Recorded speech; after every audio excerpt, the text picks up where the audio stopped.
All right, Alcaraz is out in Paris, stunned by Frenchman Hugo Humbert in front of the French crowd, spurred on, as you might say. It was an interesting match. Hugo Humbert came out blazing hot, and Alcaraz was stone cold, but then it got to a really tight match, and at the end, there was a really crazy things that happened, and the French crowd really, I feel like, influenced the match. So we're going to talk about that and what this loss means for Alcaraz's kind of 2024 picture of his season so far. We're going to take a look at the quarterfinals and the matchups in Paris happening. And of course, we're going to break it all down because that's what we do here on The Slice, presented by Betway. Thanks for being here. Let's get into it.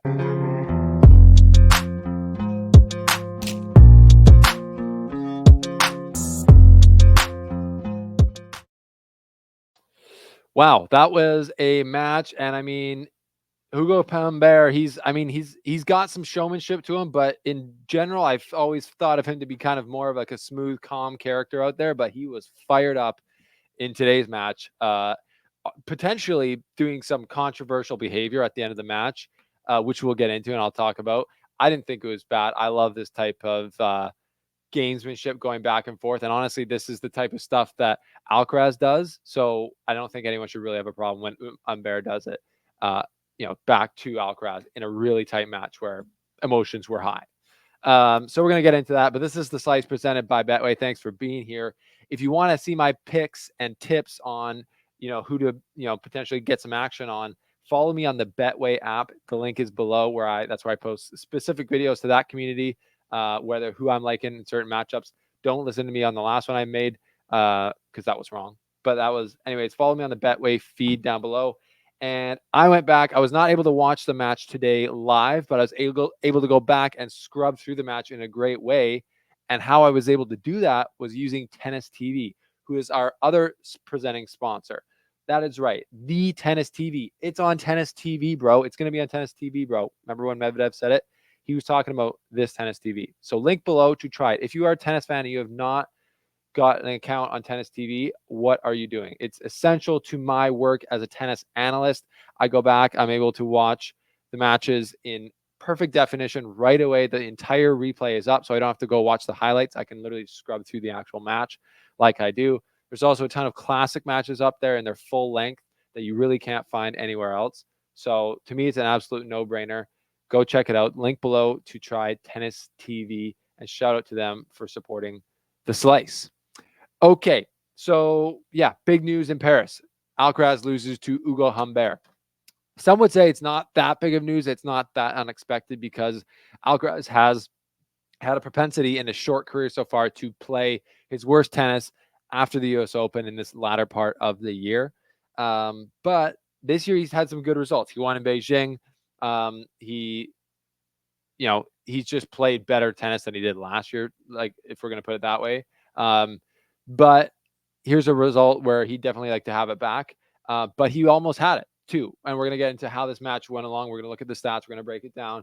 But this is a match where he's playing Hugo Humbert, who's a very good player, who has the type of game that could hurt an Alcaraz that maybe isn't at the top of his game.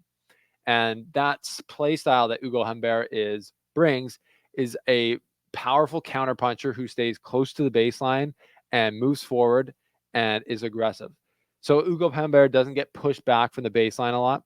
And when Alcaraz is not maybe at his A game, he can search for the ball a bit. So today, if you watch the beginning of that match, he really was not feeling it well. He was putting a lot into the net, just not getting the bite on the ball that he expected, and the ball's going into the net. And then the next shot, he's trying to put a bit more onto it and then pushing it long. So he seemed to be battling that a bit all match long. And the reason why Hugo Humbert, I believe, today was successful against him is because he brings the game that doesn't wait for Alcaraz to figure it out or doesn't wait for Alcaraz to play safe and uses athleticism to shrink you down. Hugo Humbert comes forward, takes the ball, and plays big. And he was hitting winners all night long. And with his big, tricky lefty serve, he was able to make Alcaraz really uncomfortable. And then even with all that, Alcaraz not being maybe at his best, Hugo Humbert with the French crowd, it came down to 5-all in the third set, and it was really close.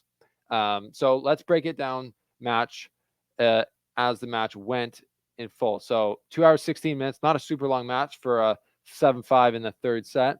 But from the match total here, just looking at the serves, this is an interesting point. So Alcaraz on the right here.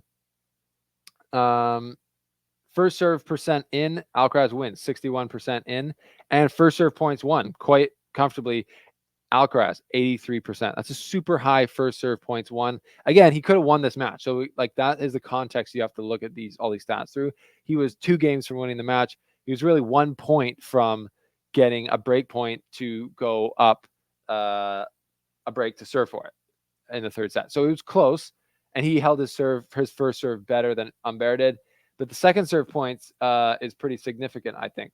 41% win rate for Alcaraz versus 60% for Humbert. So Humbert was really zeroing in on the Alcaraz kick serve. So if you're not familiar with it, a kick serve is when the server, you're going kind of more up the back of the ball, straight up the back of the ball, and rather than kind of a slice second serve where you're kind of coming around the side of the ball and the ball kind of curves into the court. The kick, it kind of goes down and then kicks up off the court. Typically, and Alcaraz does this, he kicks it to the forehand side of right-handed players. Sorry, to the backhand side of right-handed players, which is a good play. But Hugo Humbert is left-handed. So that kick serve was going right into the Hugo Humbert forehand, and he was coming in early on it and taking big cuts. So he was putting pressure on the Alcaraz second serve, which then in turn puts pressure on the first serve of Alcaraz and makes him feel general pressure in the match. So you saw Humbert coming aggressively into that shot, and then also having Alcaraz searching for the ball in general. There was a lot of just rhythm disruption from Humbert, which really affected Alcaraz and was impactful for sure. So that is the serving kind of picture. Winners, 26 winners, a little bit more for Humbert. A lot of unforced errors for both guys, 38 and 38. That is wild, almost 80 unforced errors in the match. But then this is going to be interesting to see, and I actually haven't looked at this, at the rally analysis. Short points, 0 to 4 shots. Look at that. Humbert absolutely crushes 63 points to 47. And that's a lot of that is that serve return, the aggressive cracks, the counterpunching, the returns, the getting on Alcaraz quickly. Humbert was really able to do that well in this match. As the points went longer, Alcaraz found more success. That makes total sense. So in the 5 to 8 shot rally, Alcaraz edged ahead, and then in the 9+ shot rally, Alcaraz owned that. But of course, there's way more points in the 0 to 4 shot category, so that's where it matters the most. And Humbert was able to win that battle. So that is interesting. So if you go match or set by set, in the first set, serve rating 171 for Alcaraz. He really just wasn't there. Absolutely trounced by Humbert, who got out to a 2-break lead. Sorry, I haven't been showing this. That's rough.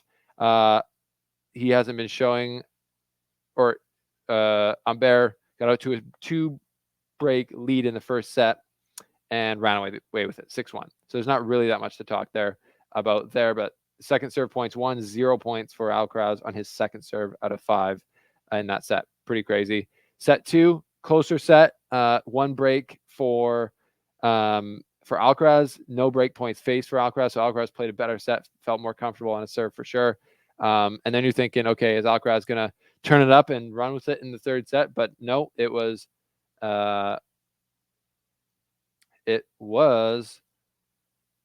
not like that. 19 unforced errors for Humbert in the second set. So he was maybe trying to play a little bit out of himself in that set. Set 3, Humbert settles in, plays better, and starts to turn the screws a bit more with that second serve, winning 6 of the 9 points on Alcaraz's second serve. Break point saved, Humbert faced 0 break points. Alcaraz didn't force any, and in the one game that Humbert got 2, he was able to break. And if you look at winners, it was both winners to unforced errors, pretty tight there. But Humbert really came into it and won the match in the last 2 games of the match. So critical point for me was 5-5 in the third set. It was 30-all, and Alcaraz comes forward and has a great chance to, I believe he drop shotted it. Wasn't maybe his best drop shot. Humbert got to it kind of amazingly and put a good amount on the cross-court pass, and it got past Alcaraz, kind of surprised him, and Alcaraz had to like applaud for it. But if you're watching that point and the way it plays out, and if you've watched Alcaraz throughout his career, you're thinking he's going to be able to anticipate and get to wherever Humbert puts this ball, and it's very likely his point. Didn't turn out that way, but if it had, Alcaraz would have had break point, and then you never know. He gets the break, he goes on to serve for it. That's how close the match was, but that doesn't happen. Humbert gets the great dig, puts it cross court, hits the winner, and then wins that game to give himself 6-5. Alcaraz serving to stay in the match, and Alcaraz wasn't able. It was crazy that in these last couple of games, especially the last game, the French crowd cheering everything, super partisan, totally for Humbert, and Humbert leaning into it, loving it, pounding his chest, really leaning into the French crowd, loving him. The French crowd was cheering when Alcaraz, missed first serves, cheering double faults. The umpire was trying to get them all under control, saying, "You're affecting both players. Please don't cheer on the Alcaraz misses of a first serve, et cetera, et cetera." But literally, you see when Alcaraz double faulted, Humbert's going like this to the crowd with his racket. So that's a little of, I don't think there's any ill will there from. It's not bad sportsmanship to me. That's like, I need to use every ounce of whatever I can to beat Alcaraz, and I'm in the moment, and I'm going to use the crowd if I can. And that's Humbert, knowing that it's home court advantage. So that's fine by me. I can understand some people having a problem with it, but to me, honestly, that's the type of things that Alcaraz would do. He just gets pumped up about everything. And Humbert and Alcaraz, to me, were like on the same exact page there. So great match. Humbert gets it. The crowd was electric. And that's what the Paris Masters in Bercy is all about. The crowd being there, the French guys coming out and playing amazing and causing upsets. So Alcaraz is upset there in Paris. That is his 10th loss of the year. You shouldn't feel bad for him. I don't think he has had 51 wins, 4 titles, and $9 million in prize money. So I don't think you have to cry for him. But it's been interesting. It's been an interesting year. It seems to me like Alcaraz, when he does lose, it happens a little earlier in tournaments and to guys that you wouldn't necessarily expect it for. If you go back and look at his season, most of his losses are not against the top guys. Against Sinner, he won all 3 of his matches. Doesn't count the 6 King Slam. Obviously, that's an exhibition. He beat Djokovic in the final Wimbledon, lost him in the final Paris Olympics. So he would have loved that one, but that, isn't, that's a non-points getting tournament. And then he won all his matches, I believe, against Medvedev in the big moments. So against the best players in the biggest moments, Alcaraz, to me, is still the most clutch player. But he does have the propensity to lose some of these matches to dangerous players like Draper, Humbert, anyone else. He did lose to Zverev at the Australian Open. He had a lot of losses at the beginning of the year, to be fair.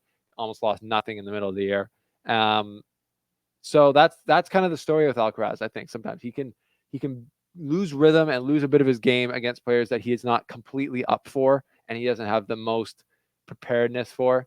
But again, in these matchups with Djokovic, Sinner, Medvedev, he really knows those players and he really knows how to find his best stuff. So he's got one more tournament. He's got the ATP Finals, and we're going to see how much of a level he can produce there.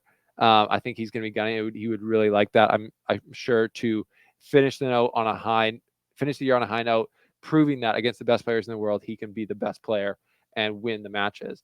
But we're going to have to wait to see him in Turin to see him next, because Humbert is moving on in Paris-Bercy.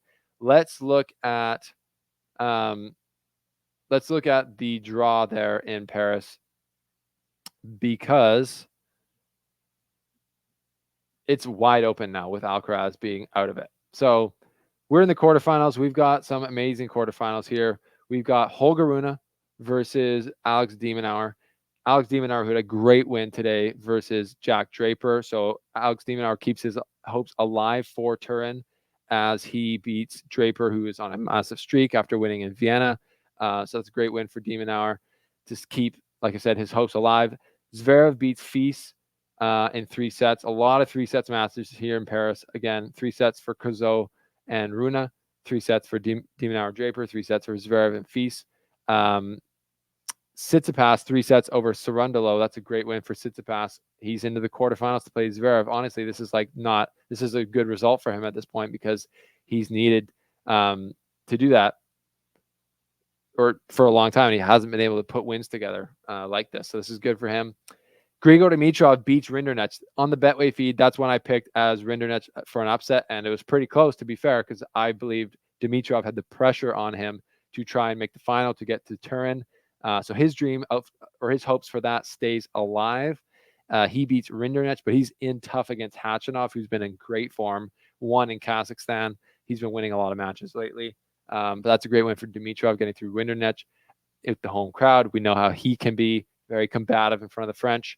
Another Frenchman lose. So a lot of Frenchmen lose in the round of 16, but obviously Humbert beats Alcaraz, and now Humbert will beat Jordan Thompson, who is through to the quarterfinals as well. So if you look at that is quarterfinal matchups.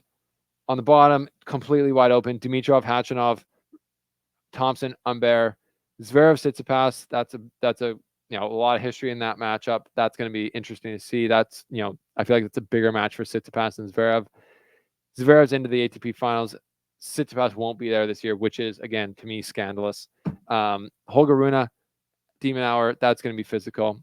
So yeah, that is what the draw is looking like right now in Paris-Bercy. It's great. It's been a really interesting tournament, despite not having Djokovic and Sinner there. There's been great tennis, I think. I think it's a fantastic tournament to be at. Not a spokesman for the tournament. They didn't give me press credentials when I was there, even though I showed up and I said, hey, I'm here to cover your tournament. Can you give me access to the press conferences? They're like, no. So that is what it is. But it's a great tournament. It's a great venue. And yeah, to me, it's been a great event so far. So quarterfinal matchups, we'll see who gets through them. Let me know your thoughts on everything below. Let me know your thoughts on the Alcaraz Humbert match below. Again, I thought it was close. Some of you will be like, it wasn't close. It was very close. Alcaraz loses, though. He's upset by Humbert in Paris. That's all she wrote.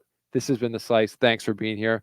Subscribe. That helps us out. It also helps us out to check out the links below of our sponsors, Betway and Tennis TV. We'll see you next time here on the show. Peace.